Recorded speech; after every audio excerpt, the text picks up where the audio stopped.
Whew. 2021, you cruel mistress. Oh my goodness.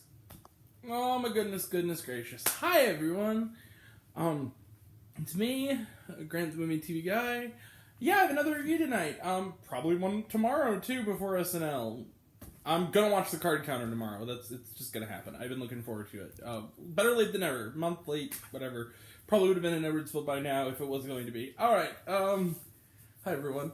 We're not talking about the card counter, however. We're talking about a new film. It's playing in some select theaters and on Netflix. Because movies and TV is what we do here. And today we're talking about The Guilty. The Guilty... get more in the frame there. The Guilty is directed by Antoine Fuqua, who's a phenomenal filmmaker, who also made another movie this year that was far and away not one of his best ones, but it's still one that I kind of enjoy more than most, Infinite.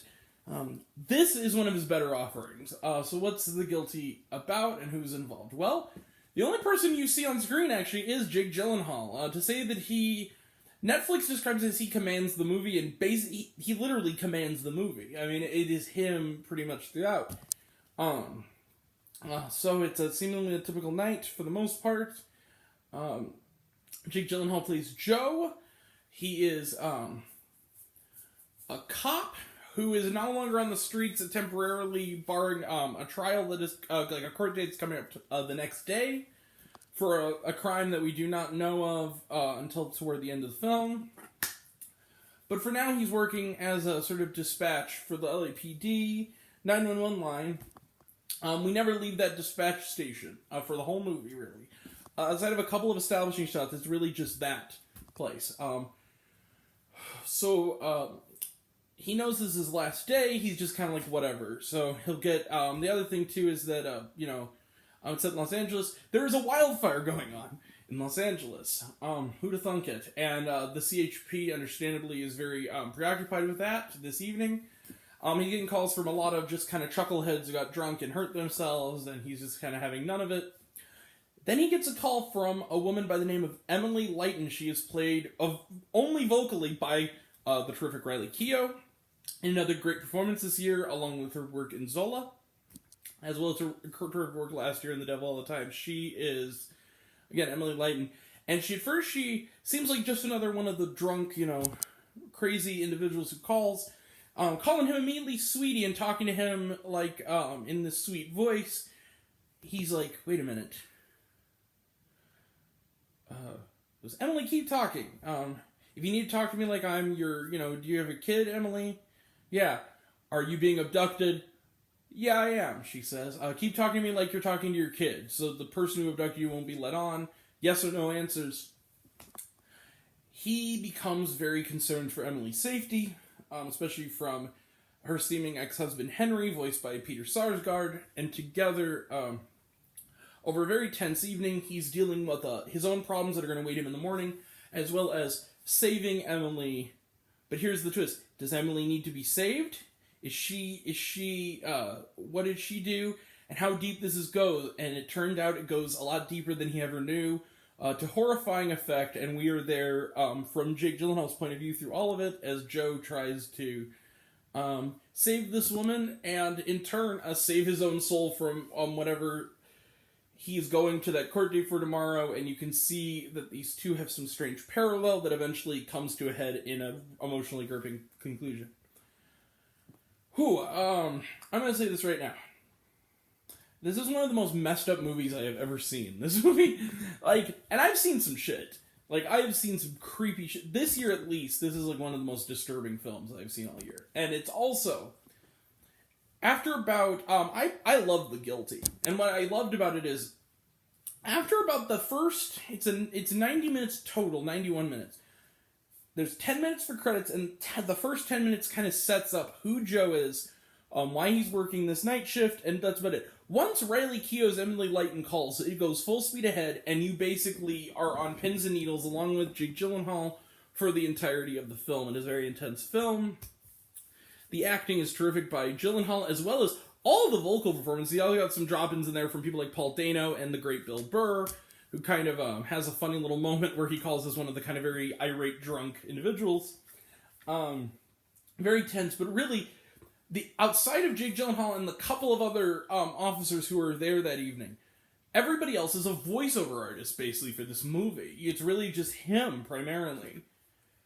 And it is, like, excellent, like, Oscar-worthy work from Gyllenhaal. He really gives it his all. The last film he did with Anton Fuqua was a really underrated film called Southpaw, which also required him to be really dig deep emotionally, where he played a boxer struggling to keep custody of his daughter. And so you're seeing him in this, and he also, the parallels between him and this young woman seem to be weirdly similar, and why is he there? And are her children in danger? How are her children involved in all this?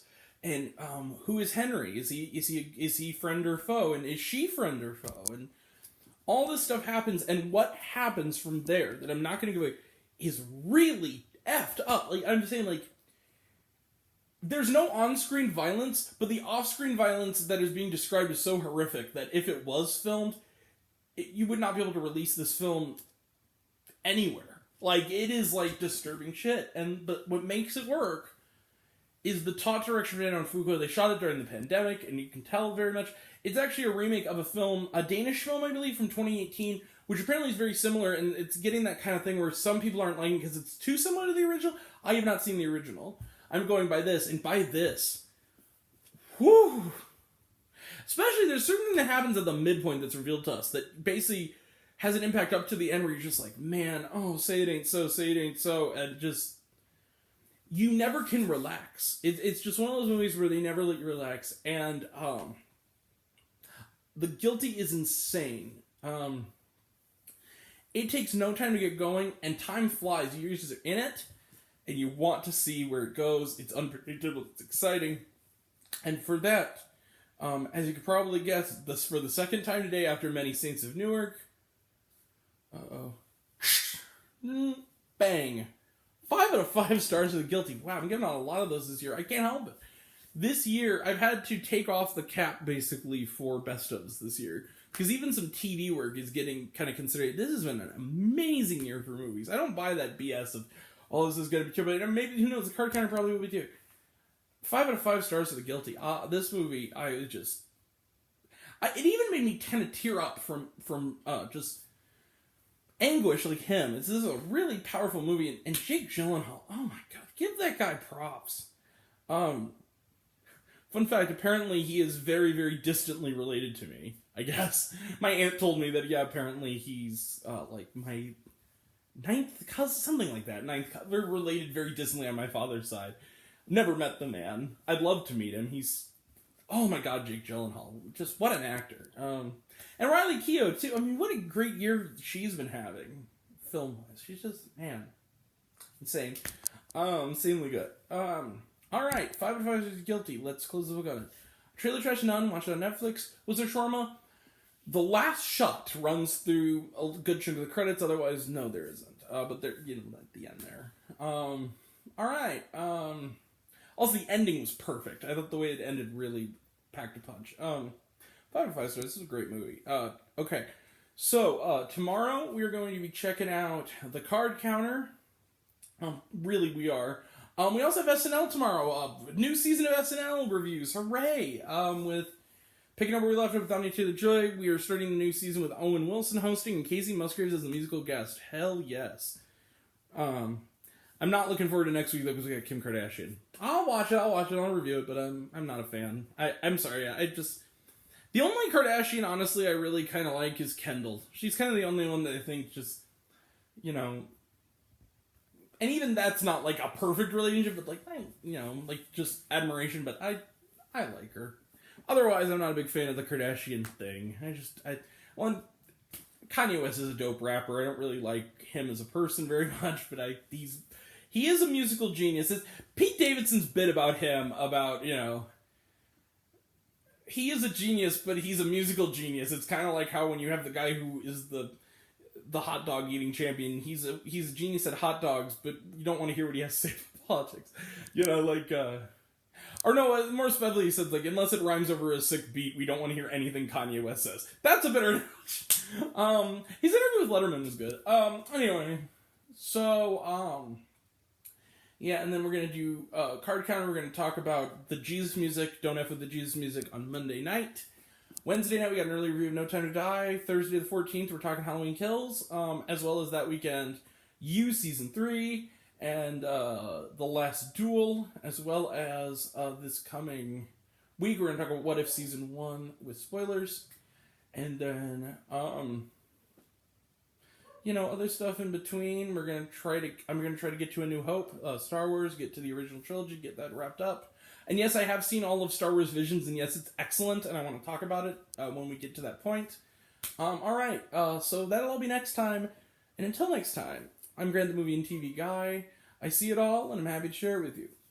If you like this video, give it a like if you want to. Give it a subscribe if you want to. Click the bell. I don't know what it does, but it really helps out, apparently. Also, I wanted to point out, I hope I'm saying your name correctly, Pancho Lopez, my new subscriber. Thank you, Pancho Lopez, for subscribing. That is awesome of you. I hope you don't mind me giving you some credit. I love you all. Appreciate you all. I love you, Class Smith, for 50,000. Again, I've already said that. If you want to find me elsewhere, including my 31 movies of Halloween lineup, which I'm going to post the second one probably later today, or tomorrow. I mean, now it is tomorrow. But you know what I mean. And lists, reviews, and other fun stuff, including my reviews of movies on this channel and outside of this channel.